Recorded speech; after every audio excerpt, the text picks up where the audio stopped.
Bismillahirrahmanirrahim.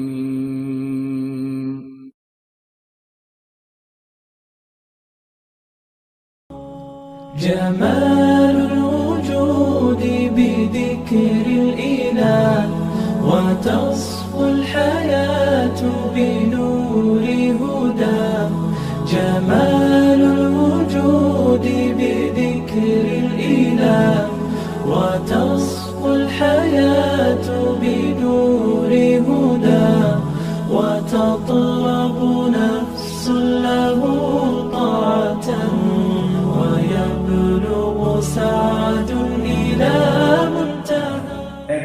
Para jamaah Bapak Ibu yang dimuliakan oleh Allah SWT, kita akan melanjutkan pembahasan kita yang terkait masalah tafsir di dalam surat Al-Mu'minun, surat yang ke-23 ayat pertama sampai ayat 11. Sudah kita jelaskan bahwa di dalam surat ini mengandung akhlak Nabi. Siapapun orang yang hidupnya mengikuti akhlak Nabi pasti masuk surga. Makanya dijelaskan di dalam hadis Imam Ahmad dari Umar bin Khattab radhiyallahu anhu. Nabi Muhammad SAW bersabda tentang ayat ini, tentang surat ini ya. Apa kata beliau? Dalam tafsir Ibnu Katsir antum buka juz yang keempat, beliau mengatakan di dalam hadis tersebut Rasulullah SAW bersabda, laqad unzila alayya asyru ayat. Telah diturunkan kepadaku 10 ayat. Wa man aqamuhunna dakhala jannah. Siapapun orang yang mau mengamalkan ayat ini, surat ini, ya 10 ayat ini, maka insya Allah jaminan surga. Jaminan surga. Maka Rasulullah SAW kemudian Rasulullah membaca qad aflahal mu'minun alladzina hum fi sholatin khashi'un ila akhir ayat, sampai akhir ayat, yaitu surat ayat yang ke-10. Ulaika humul warithun. Mereka lah orang-orang yang mewarisi surga Firdaus. Jadi siapapun orang yang mengamalkan ayat Allah, maka secara tidak langsung yang disampaikan Nabi ini, dia mengikuti akhlak Nabi. Karena akhlak Nabi ini tercermin di dalam Al-Quran. Ini di dalam surat Al-Mu'minun. Makanya ketika Yazid bin Babanus tanya kemarin, seperti apa kaifa kana khuluqi Rasulullah sallallahu alaihi wasallam, dari hadis riwayat An-Nasai dan Imam Bukhari ya, dari Yazid bin Babanus, seorang ulama tabi'in, tanya kepada Ibunda Aisyah, "Ya Aisyah, seperti apa sih akhlak Nabi?" Karena khuluqi Rasulullah sallallahu alaihi wasallam, akhlak Nabi itu Al-Qur'an. Jadi apa yang dikatakan, yang diperbuat, perilakunya, tindak tanduknya, akhlaknya, adabnya, semua kehidupannya itu semuanya Al-Quran. Jadi tidak sedikit pun Nabi itu melenceng dari Al-Quran, tidak sedikit pun. Bahkan satu ayat pun Nabi tidak pernah melenceng. Jadi kalau kita pengen dijamin oleh Allah masuk surga, bisa berkumpul dengan Nabi di surga Firdaus, Jannatul Firdaus, maka amalkan ayat ini. Amalkan ayat ini, Bapak Ibu. Ini jaminan dari Nabi loh ya. Jaminan dari Nabi.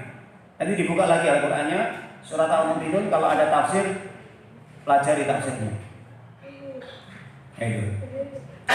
Kenapa begitu pentingnya surat ini?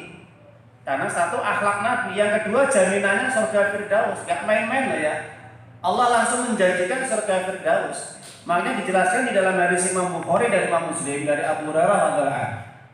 Nabi Muhammad SAW bersabda, "Idza sa'altumullah fas'aluhul firdaus." Kalau kamu minta kepada Allah, berdoa kepada Allah, minta surga Firdaus, minta. Kenapa? Kok langsung surga Firdaus?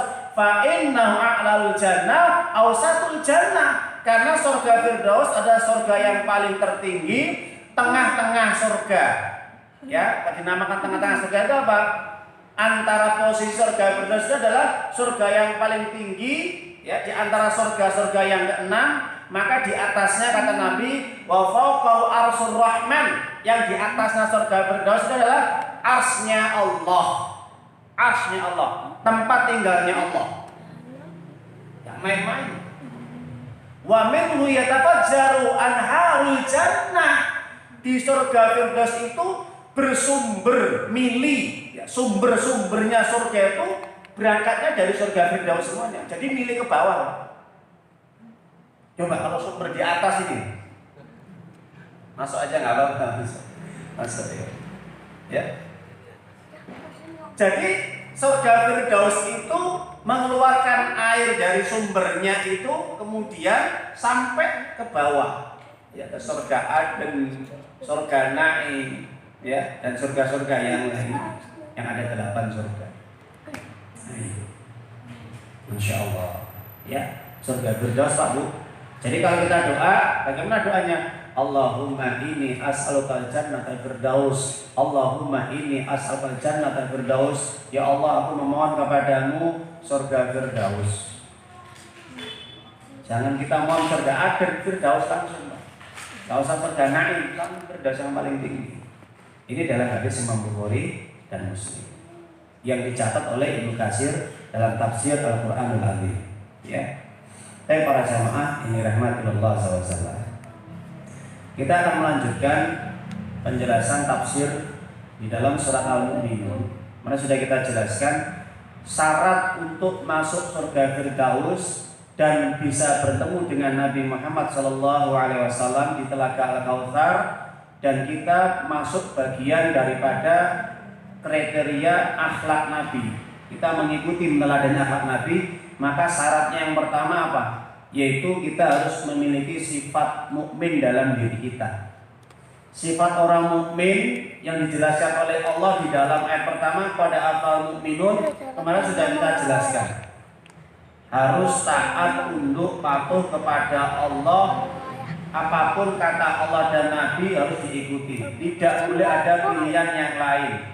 Tidak boleh ada keinginan yang lain yang bertentangan, menyelisihi, bersinggungan dengan pilihan Allah dan Nabi. Kalau Allah mengatakan, kalau Allah dan Rasul mengatakan A, ikutin A. Kalau Allah dan Rasul punya pilihan B, ikutin B. Jadi sifat karakter orang mukmin yang Allah jelaskan kemarin adalah di dalam surat Al-Ahzab ayat 36. Surat Al-Mu'minun, surat Al-Ahzab surat yang ke-33, 36 itu harus kita mengikuti pilihan Allah dan Nabi. Ingat ya. Jadi dalam hidup kita ini yang ngatur hidup kita siapa? Allah. Yang memilih kita menjadi orang mukmin siapa? Allah. Yang menjadikan kita orang ini jadi baik siapa? Allah. Jadi kalau kita pengen menjadi orang mukmin dan hidup kita baik, ikutin Allah. Allah tidak akan pernah menyesatkan hambanya, dan Allah tidak akan pernah mendolimi hambanya, kecuali kalau hamba itu mendolimi dirinya sendiri. Karena Allah itu menginginkan supaya hambanya itu berlaku baik dan mengikuti jalannya yang lurus. Itu keinginan Allah. Inna hadaina sabila imma kafur wa imma syakur. Aku tunjukkan, kata Allah di dalam surat Al-Insan, jalan yang lurus ini, jalanku yang lurus. Kalau kamu mengikuti jalanku yang lurus, kamu jadi orang yang syukur. Tapi kalau kamu tidak mengikuti jalanku yang lurus, kamu jadi orang yang kufur, kafir. Selesai urusan. Sampai Allah menegaskan di dalam surat Al-Kahfi, surat yang ke-18, ayat yang ke-29. Wa qulil haqqi rabbikum faman syaa'a falyu'min wa man syaa'a falyakfur. Tegas Allah. Allah itu menawarkan kepada manusia cuma dua. Ya Muhammad, sampaikan kepada umatmu, katakan yang benar. Gak usah takut kamu kepada manusia. Ya, kebenaran itu sampaikan, gak usah takut. Maka kata Allah, kalau mereka mau beriman, silahkan beriman. Nanti ada balasannya. Kalau mereka mau kafir, ingkar, menolak kebenaranku, silahkan. Loh, ini pilihan. The choice ini pilihan, khiyar ini. Khiyar dari Allah. Orang dikasih pilihan, kamu pengen mukmin, kamu pengen baik hidup kamu di dunia, silahkan, monggo, gak dipaksa sama Allah, gak dipaksa sama Allah, ya. Orang pengen jadi mukmin, gak ada paksaan, ya. Orang pengen jadi kafir, silahkan, tapi semua nanti ada balasannya masing-masing pada hari kiamat. Tenang saja, ya Bapak Ibu, ini rahmatullah Subhanahu wa ta'ala. Yang kedua, Sifat orang mukmin itu diabadikan oleh Allah. Itu senantiasa punya jiwa, selalu mengajak yang baik dan mengingatkan yang mungkar, yang buruk. Mana dalilnya? Bisa dibuka di dalam surat At-Taubah, surat ke-9 ayat 71. Allah Subhanahu wa taala menjelaskan, ini sifat orang mukmin ya. Sifat orang mukmin yang akan masuk surga Firdaus dan nanti akan bertemu dengan Nabi di Telaga Al-Kautsar. Sesuai dengan surat Al-Mu'minun, akhlak. Sifat orang mukmin adalah selalu hidupnya, jiwanya mengajak, memerintahkan orang lain berbuat baik. Itu prinsip hidupnya. Dia tidak akan masuk surga sendiri, dia nggak mau. Dia pengen masuk surga ngajak saudara-saudaranya. Bila perlu, bila bisa, semua manusia yang di dunia ini baik semuanya. Kalau Allah mengizinkan. Kalau Allah mengizinkan. Tapi semua itu atas kehendak Allah. Allah memberikan petunjuk siapa yang dikehendaki dan menyesatkan siapa yang dikehendaki.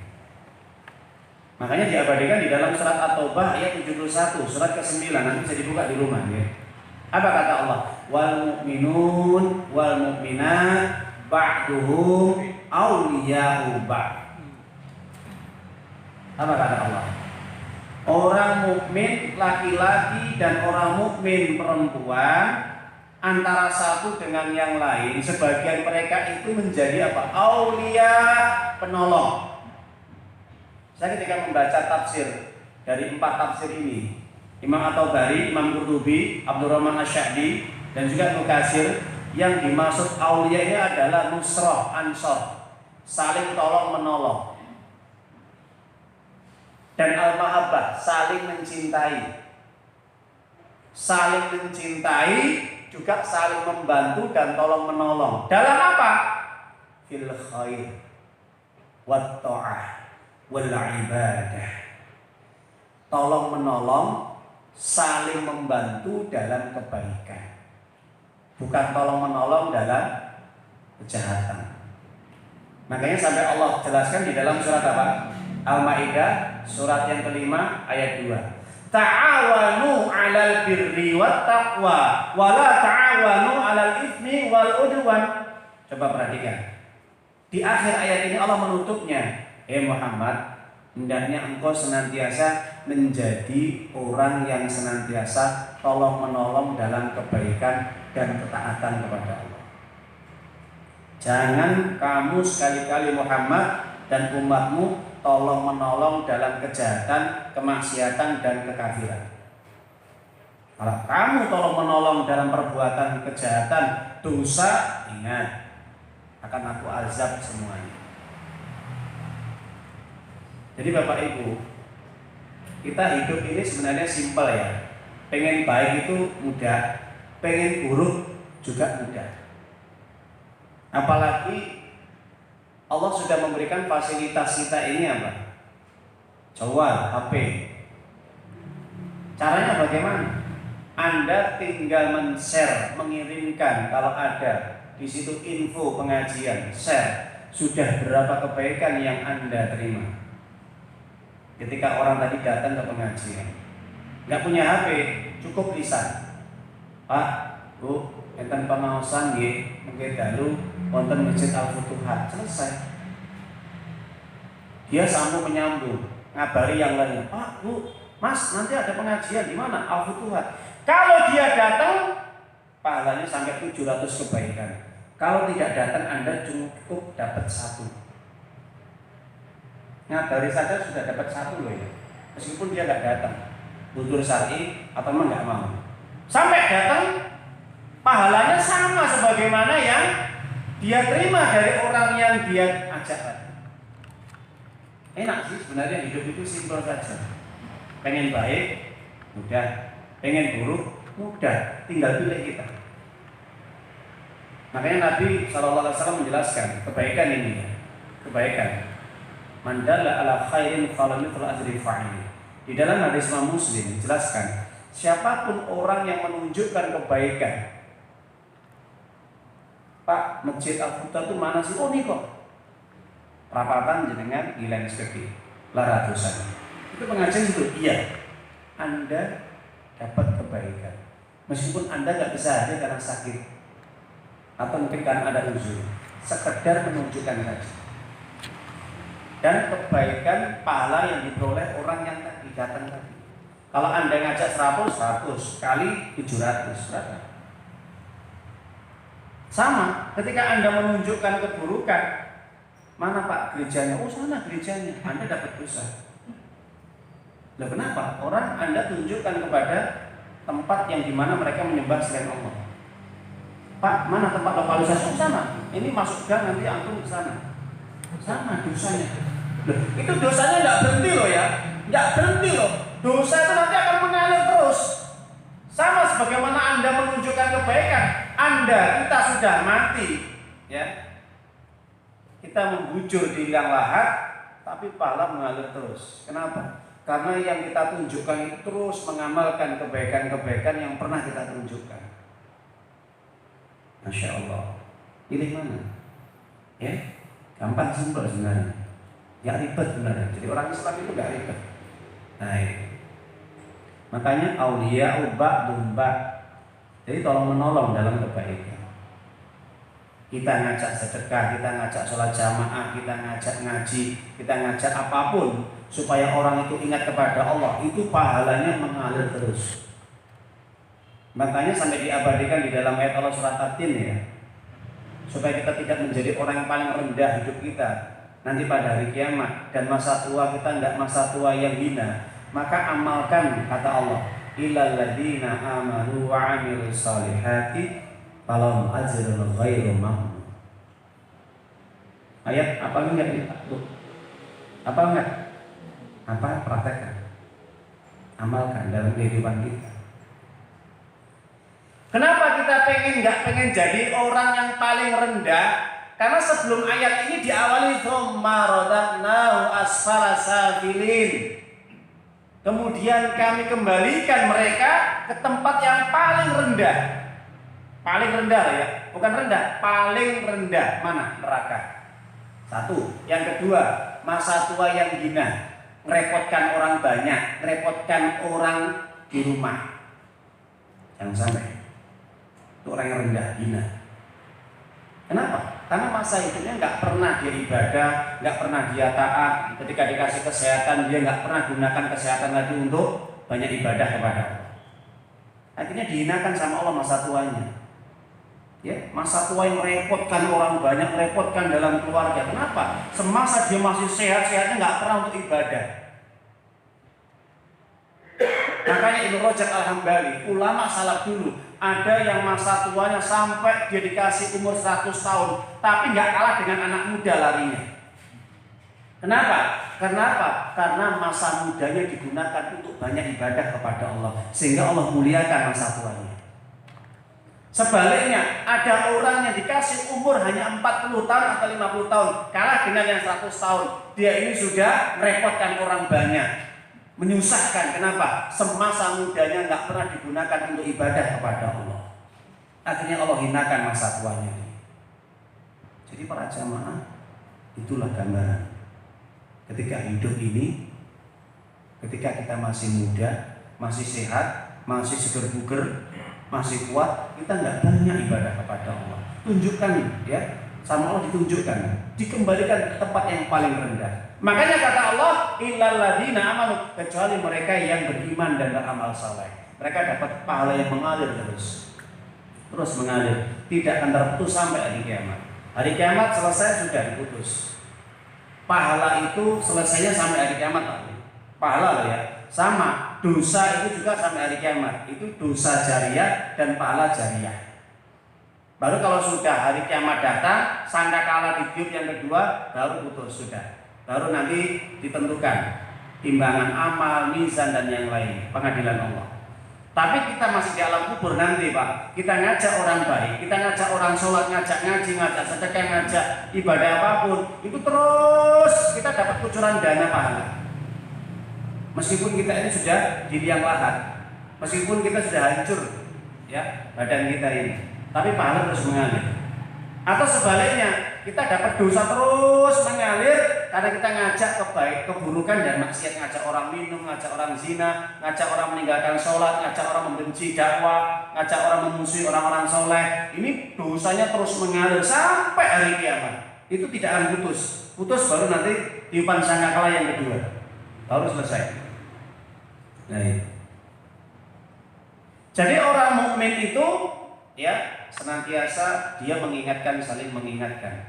Contoh, suami istri sama-sama beriman, ini saling mengingatkan. Ini contoh dalam lingkungan kecil Bapak Ibu nggih. Perhatikan, suami istri. Ayat ini juga berlaku pada suami istri. Bisa. Ini lingkungan yang kecil, bukan lingkungan yang besar masyarakat.